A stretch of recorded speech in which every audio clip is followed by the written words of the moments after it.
اب کہتے ہیں ایک اور مقولے میں بھی حرکت ہوتی ہے، مقولے کیف میں، مقولے کیف بھی حرکت ہوتی ہے۔ بعض عوارض از قبیل کیف ہے، عرض کا مقولہ ہے کیف کا بھی، تو عرض ہوتا ہے لیکن عرض لا يقبل الخدمة لذاته۔ کیف کی تعریف یہ ہے کہ وہ عرض ہے جو بذات تقسیم کو قبول نہ کرے، بذات تقسیم قطعی اور کسری کو قبول نہ کرے۔ وہمی اور فرضی تو ہر جگہ چل سکتی ہے نا، اس کی کوئی بات نہیں۔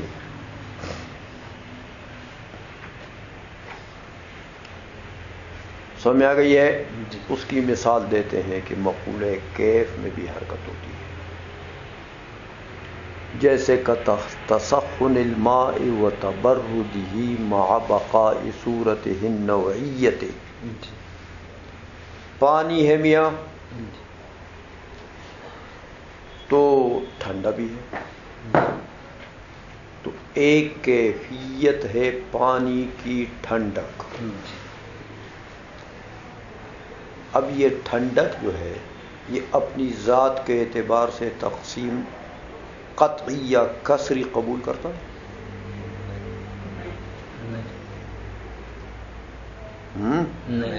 کوئی تیز دار آلے سے اس کے آپ ٹکڑے کر سکتے ہیں؟ نہیں۔ یا کسی کند لوہار کے ہتھوڑے سے اس کو آپ توڑ سکتے ہیں؟ اس کی حرارت کو، پانی گرم ہو گیا تو اس کی حرارت کو آپ تقسیم کسری یا قطعی سے تقسیم کر سکتے ہیں؟ نہیں۔ یہ کیف ہوتا ہے، مقولہ کیف۔ یا اس کی ٹھنڈک کو آپ تقسیم کر سکتے ہیں؟ نہیں۔ یہ مقولہ کیف۔ پانی کا ٹھنڈا ہونا، گرم ہونا، تو اے میاں دیکھو ٹھنڈا پانی آپ نے دیگچی میں ڈال کر آگ پر رکھ دیا، اس پانی کی جو ٹھنڈک ہے وہ اب آہستہ آہستہ گرم ہونے کی طرف جا رہا ہے، تو خروج من القوت الى الفعل تدریجا، اس ٹھنڈے پانی میں گرم ہونا بالقوہ موجود تھا، گرم ہونے کی صلاحیت اور قوت اس میں تھی نا، تو وہ گرم ہونا اس کے اندر بالقوہ۔ اچھا، اب جب آپ نے اس کو آگ پر رکھ دیا تو گرم اور حرارت جو ہے وہ قوت سے فعل کی طرف جا رہی ہے، لیکن تدریجاً، آہستہ آہستہ گرم ہو رہا ہے نا، سمجھا گئی ہے؟ تو یہ ہے حرکت فی الکیف، مقولہ کیف میں حرکت ہے، اس لیے فرمایا وہ حرکت فی الکیف کتسخن الماء وتبردہ۔ لیکن دیکھو میاں، کہتے بالکل صحیح مثال ہے یہ کہ مع بقاء صورتہ النوعیہ، پانی کی صورت نوعی باقی ہے، پانی پانی ہے، سمجھ میں آئیے؟ ہوا نہیں بنا ہے، لیکن ہوا جو ہے وہ حرکت ہو رہا ہے مقولہ کیف میں، اس کے گرمی میں حرکت ہو رہا ہے۔ وتسمى هذه الحركة استحالة، سمجھ آئیے؟ اس کو استحالہ بھی کہتے ہیں۔ اس حرکت کا نام کیا ہے؟ استحالہ بھی کہتے ہیں۔ اے میاں، استحالہ حول سے ہے، تبدیلی سے ہے، عمران خان کی تبدیلی آ گئی ہے، سمجھائیے؟ حول بمانا تبدیل، تو تبدیلی آ گئی ہے شیخ، ٹھنڈا تھا تو گرم ہو گیا، استحالہ اس لیے کہتے ہیں، سمجھائیے. یہ تو مقولہ کیف کے اندر حرکت کی بات ہو گئی. آگے فرماتے ہیں وہ حرکت فی العین، مقولہ عین کے اندر بھی حرکت ہوتی ہے. یار اس چینچی کو من کرو. سمجھائیے مقولہ عین میں بھی حرکت ہوتی ہے. وہ کیسے؟ کہتے میاں دیکھو، ایک جسم کا کسی مکان میں متمکن ہونے سے جو جسم کو ہیئت حاصل ہے، اس ہیئت کا نام کیا ہے؟ عین، مقولہ عین. جیسے آپ بیٹھے ہیں یہاں پر، تو اس مکان میں آپ کے بیٹھنے کی وجہ سے آپ کو ایک ہیئت اور ایک شکل حاصل ہے. لیکن اگر آپ کھڑے ہو جائیں پھر شکل بدل گئی، ہیئت بدل گئی. لیٹ جائیں تو بدل گئی، تکیہ لگائیں تو بدل گئی. سمجھ آئیے؟ تو وہ جو ہیئت متمکن کو حاصل ہوتی ہے کسی مکان میں ہونے کی وجہ سے، اس کو کیا کہتے ہیں؟ مقولہ عین. اس مقولہ عین میں بھی حرکت ہوتی ہے. وہ کیسے؟ کیسے یہ شیخ یہاں سے اٹھ کر ادھر آ گیا،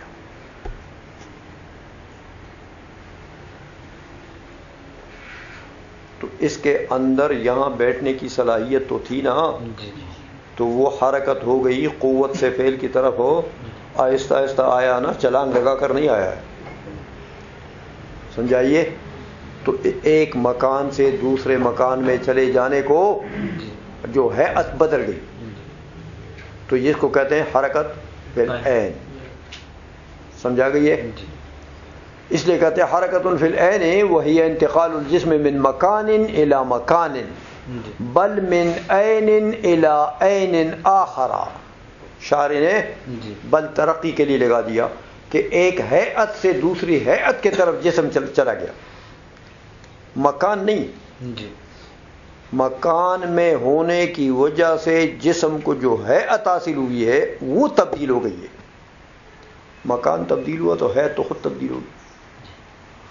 نہیں سمجھے ہو؟ یہ اعلیٰ سبیل تدریج ہے. وہ تو سما نقلتاً. سمجھائیے؟ اس کو نقل بھی کہتے ہیں، نقل مکانی. اس کو نقل مکانی بھی کہتے ہیں.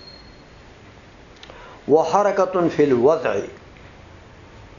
حرکت فی الوضع، مقولہ وضع. اے میاں، وضع آپ جس مکان میں موجود ہیں، تو اس مکان کے اجزاء سے آپ کے اجزاء کو جو نسبت حاصل ہے، ایک ہیئت بن گئی نا، تو اس ہیئت کا نام کیا ہے؟ وضع. مقولہ وضع. تو اس مقولہ وضع میں بھی حرکت ہوتی ہے. وہی ان تکون للجسم حرکت علی الاستدارۃ فإن كل واحد من اجزائه يباين اے يفارق كل واحد من اجزاء مکانه. سمجھ آئیے؟ کہ جیسے ایک جسم کسی مکان میں گول حرکت کر رہا ہے. ایک جسم ایک مکان میں گول چکر لگا رہا ہے. ہاں، گول چکر لگا رہا ہے. سمجھائیے؟ اب میاں یہ جو جسم ہے، اس جسم کی ہر جز اس مکان کے ہر جز کے ساتھ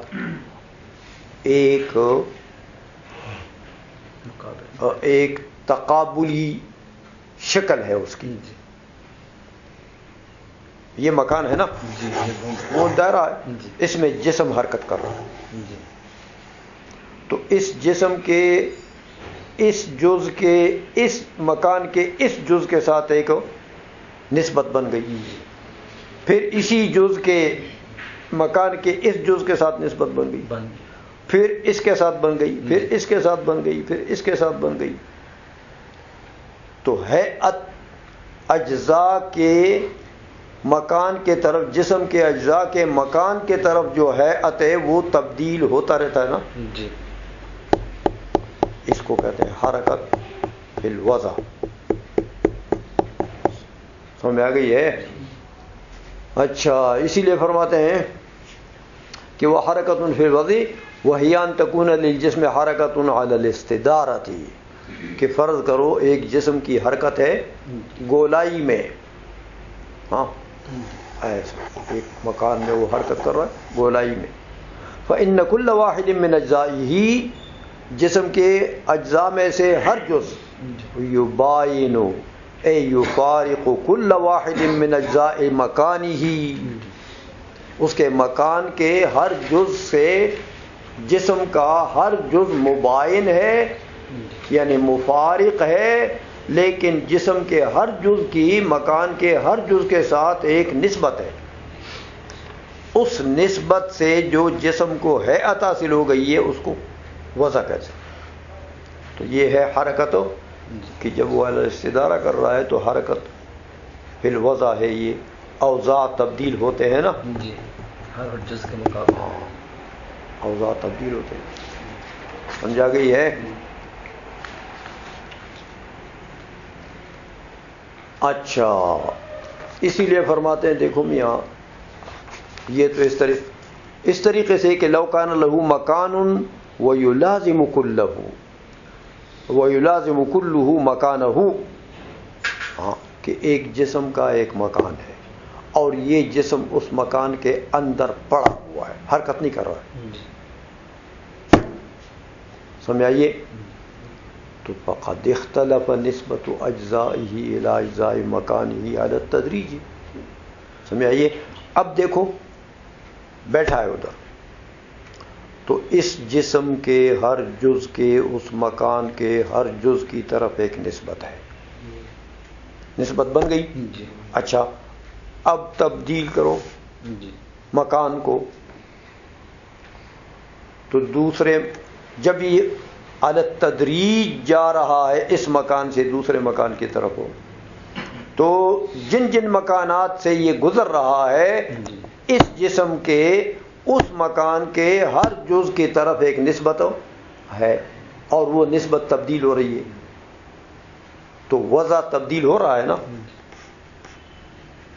سمجھ رہے ہو بات کو کہ نہیں سمجھ رہے ہو؟ یہ بات سمجھ نہیں آ رہی ہے والی بات۔ یہ ایک جسم ہے، یہ میرا ہاتھ ایک جسم ہے، ادھر پڑا ہوا ہے، اب بتاؤ یہ جو مکان ہے اس کا میرے اس ہاتھ کے ہر جز کے اس مکان کے ہر جز کے ساتھ ایک نسبت ہے کہ نہیں ہے؟ اب تو نسبت قائم ہو گئی ہے، لیکن اب میں اپنے ہاتھ کو، یہ جسم ہے نا، اس جسم کو میں تدریجاً ایسا ہلاتا ہوں، تو اس کے مکان کے اجزاء کے ساتھ نسبت بھی بدل رہی ہے نا؟ میرے ہاتھ کے اجزاء کے اس مکان کے اجزاء کی طرف جو نسبت تھی وہ نسبت بھی بدل رہی ہے، پہلے جو نسبت تھی پہلے والے اجزاء کے ساتھ اب وہ نہیں، جی دوسرے کے ساتھ ہوگی، ہاں دوسرے ہو گئی، یہ ہے حرکت فی الوضع،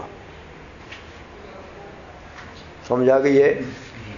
لو کان لہ مکان ویلازم کلہ مکانہ، کل جسم اگر مکان کو لازم ہوتا تو فقد اختلف نسبت اجزائہ الی اجزاء مکانہ علی التدریج، اب جو نسبت تبدیل ہوگی تو علی التدریج تبدیل ہوگی، اس جسم کے اجزاء کی جو نسبت ہے مکان کے اجزاء کی طرف ہو، وہ نسبت آہستہ آہستہ تبدیل ہوتی رہے گی، تو یہ ہے حرکت فی الوضع، سمجھ آ گئی ہے؟